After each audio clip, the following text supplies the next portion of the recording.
یہ وہ لوگ ہیں جو مشکلات میں صبر کرتے اور سچ بولتے اور عبادت میں لگے رہتے اور نیکی میں خرچ کرتے اور اوقات سحر میں گناہوں کی معافی مانگا کرتے ہیں۔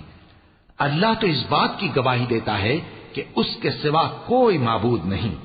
اس حال میں کہ وہ انصاف کا حاکم ہے، اور فرشتے اور علم والے بھی گواہی دیتے ہیں کہ اس غالب حکمت والے کے سوا کوئی لائق عبادت نہیں۔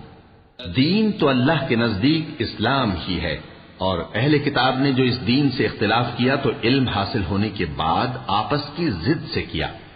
اور جو شخص اللہ کی آیتوں کو نہ مانے تو اللہ جلد حساب لینے والا ہے۔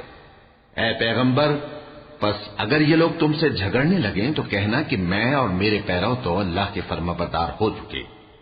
اور اہل کتاب اور ان پڑھ لوگوں سے کہو کہ کیا تم بھی اللہ کے فرمانبردار بنتے اور اسلام لاتے ہو؟ پس اگر یہ لوگ اسلام لے آئیں تو بے شک ہدایت پالیں، اور اگر تمہارا کہا نہ مانے تو تمہارا کام صرف اللہ کا پیغام پہنچا دینا ہے، اور اللہ اپنے بندوں کو دیکھ رہا ہے۔ جو لوگ اللہ کی آیتوں کو نہیں مانتے اور انبیاء کو ناحق قتل کرتے رہے ہیں، اور جو انصاف کرنے کا حکم دیتے ہیں انہیں بھی مار